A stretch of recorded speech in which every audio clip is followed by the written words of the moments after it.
What is up, guys? You're very welcome to another video here on Degenerate Watch. Thank you very much for joining me. I do hope you're having a fantastic day wherever you're watching from.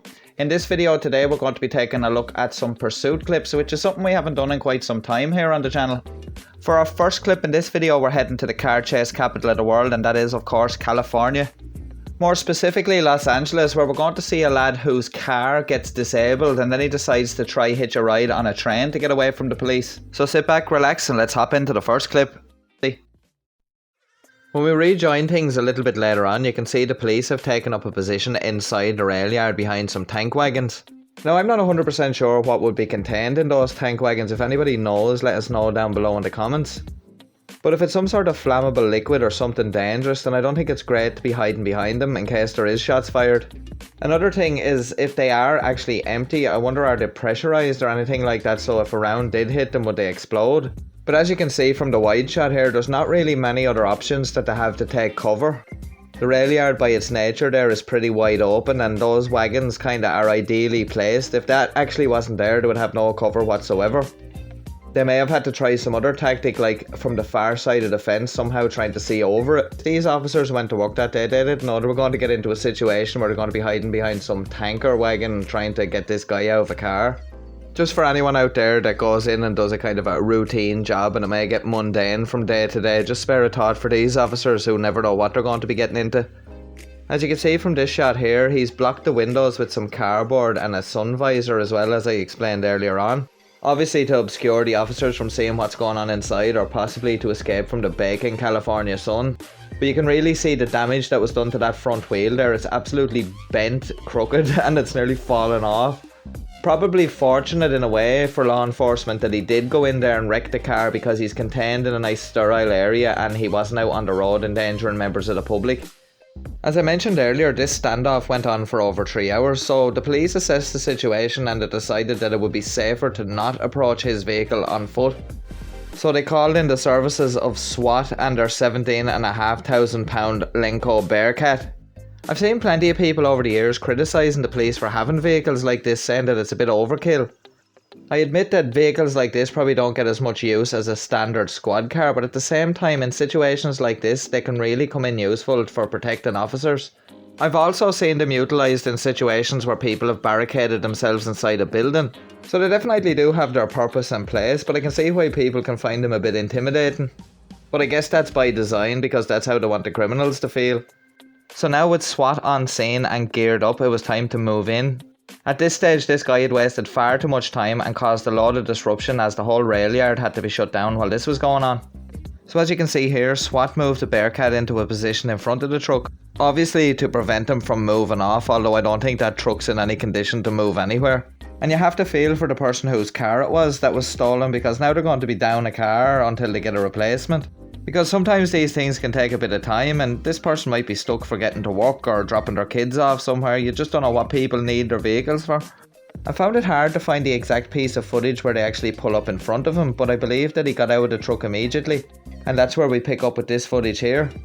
This guy should count himself lucky to still be alive. With his reckless driving in the pursuit, he could have had a collision and killed himself or somebody else. He also could have easily had an accident when he was trying to board that train as it went by.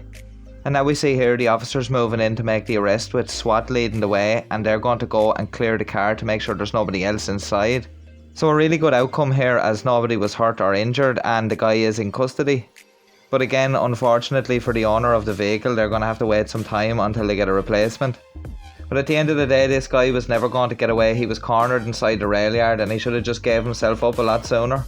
I think he'll have plenty of time to think to himself inside his jail cell, and hopefully the next time he wants to go joyriding on the train tracks, he just sticks on the PlayStation and turns on GTA. Moving along to our next clip now, and we're staying in California and also staying in Los Angeles. But this time we're leaving the urban sprawl behind and heading for a more rural setting. The police are chasing this guy in a stolen Honda, and there's not a hope that they know what he's going to do next, because not even he does. This is what happens when someone who can't make decisions gets into a pursuit with the police. Let's take a look. As we join our pursuit here, you can see that our suspect is driving at quite a considerable speed. But luckily he's not on city streets, he's in a more rural setting. There are a few cars on the road, but it doesn't seem to be that busy, and it seems like the police have backed off a bit, but there is a police helicopter following this guy, including this news chopper. For the sake of keeping this video interesting, we're going to skip through the pursuit to the parts where the more interesting stuff happens. I'll also let the commentator from the network cut in every now and again. Looks like it has stopped right here. What is going? Okay, it's going to be a bailout. Viewer discretion heavily advised. Right. Oh, lost the phone. Here we go. Got to grab the phone. And now here comes the suspect trying to get away. Oh, maybe he's going to go back in. Not a good idea there, as he thought about bailing, dropped the cell phone, and then says, maybe I don't want to bail out and lose the car here. So now it is back on. The police chase continues right now. And wow, that was something to see there. You just never know what's going to happen with these. Always random things can happen. And now going off into this dirt roadway right now. We're going off-roading here for this chase. But like I said, we did not see any law enforcement. Okay, almost losing it. Looks like, wow. Okay, so we got a suspect that's going reckless here, not knowing what's going to happen next. Viewer discretion heavily advised during this moment here. But, yeah, he is definitely going off-roading here. And bailed out, decided to get back in, looked like it dropped a cell phone or something like that, and decided to keep on going. And we'll continue to follow it for not sure just exactly. I don't think he knows exactly where he wants to go with this right now, because this is definitely going up some trenches and up some pathways that vehicles shouldn't be in right now. And just like the truck in our first clip, the tyres on this one are taking an absolute beating right now. And let's see what's going to happen next. Oh, looks like part of the tire there could be damaged as well. We saw something just bobbing on the left-hand side of it right there. If you're the owner of the poor gray Honda here, SUV, you're seeing your SUV just become dismantled bit by bit here. All right, now going up into it looks like to be a residential area. Look at this, going right up to a driveway. Going around it now, says, oh boy, this is a home. Now you got the wipers on still. Probably doesn't know how to shut it off because it's not his vehicle. Now backing into it, hits a hose. Hits a hose there on the ground. Trying to get out of it here, and now he's really stuck here. Viewer discretion is advised. We don't know what the suspect is going to do next here. But look at, it looks like he's trying to finagle something there. Probably try to shut off the wipers. That has no clue. Not his vehicle. Let's see if he can make it over the hose this time. He does. And if you're the homeowner here, you're wondering what is happening right outside of your door here. And we continue on. He's able to three-point turn himself out of this area. Now going to go back the same way he came, down the driveway. Oh, what's he going to do now? No. Thought about it. Stutter stopped. Oh, no, he wants to go back. He's going to go back to the home now, but in reverse here. This is something. You're not, I like to say you don't see this every day here, folks, where you got a suspect that does some stuff that you're thinking, what? And, okay, you might want to bail it here. I'm not sure. Oh.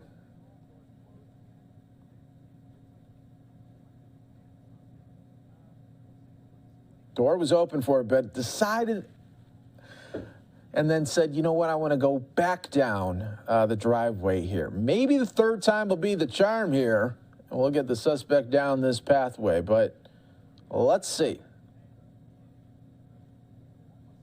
Got LAPD high up above as well, checking this out from high above, and it's almost at this point amusing. It's the only thing it's not amusing for is the poor person that this car was stolen from.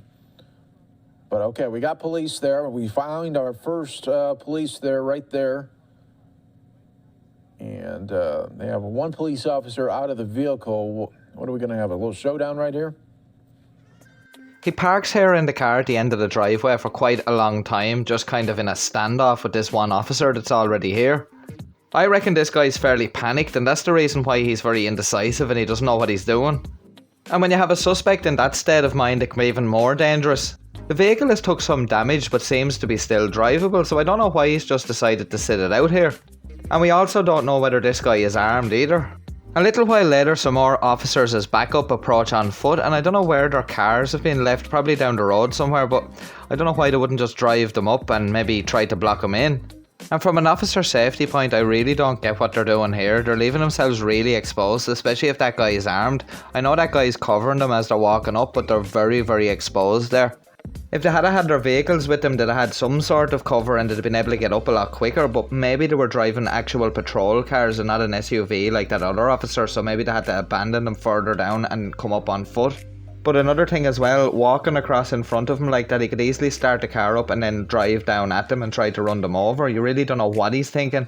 Definitely let me know what you guys think down below in the comments, but it really baffled me why they leave themselves so exposed like that. With backup now having arrived on scene, this guy's probably starting to realise that he's outnumbered and he has nowhere really to go. Maybe further down the road the police already have it blocked off, so he's running out of options, so he just decides to give himself up. We got the suspect, hands coming out here. All right, hands coming up. We got both hands almost up here right now, as he is now putting his hands behind his back, behind his head right here, and looks like we will have a takedown here at just any moment, as now it looks like finally he is listening to officers' demands right now. See the police chopper there as well, high up above right now. And this was a bizarre one, but now we are seeing the suspect slide over a little bit more, and he's going to back now, and he'll go on the ground, and that's when officers will cuff him. But you just don't know what this person might do after allegedly stealing this vehicle. There we go. Takedown by officers, suspect under arrest, and that right there, everyone, is the first bizarre chase of 2022 that we had, and unfortunately I know that there will be many, many others this year. And I'd be of the opinion that that guy is not wrong. There will definitely be more bizarre and crazy chases this year, of which I'm sure California will feature prominently.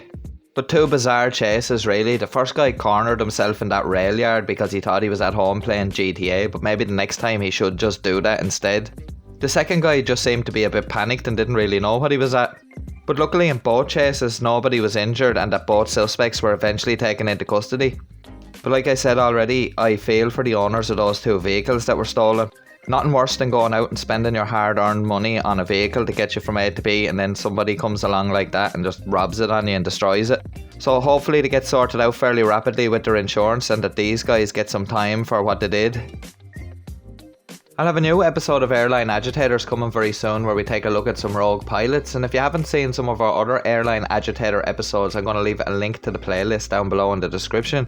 For members, I'll have a new members only video coming in the next couple of days, and speaking of memberships, I want to give a big shout out to Joe Fitz for his donation of 20 gift memberships to the channel. So any subscribers out there that have gotten a gift membership very recently, you have Joe to thank for that.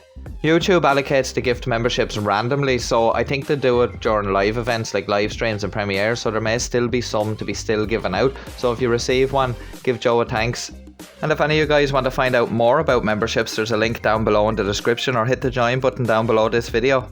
Well, that just about wraps things up for this video. I'd like to thank you once again very much for joining me, and I'd like to give a shout out to everyone that's watching it on the premiere. Thank you very much for joining me for that. Don't forget to drop a like if you enjoyed the video, as it really does help the channel out, and make sure you're subscribed with notifications turned on so you always know when we drop a new video here on Degenerate Watch. Links to our social medias are down below in the description. Don't forget to follow us over there, and there's also links down below if you'd like to help support the channel. If you haven't seen some of our other videos, why not check out some that should be appearing on screen now. I hope you all have a fantastic day. Until next time guys, stay safe, take care, peace.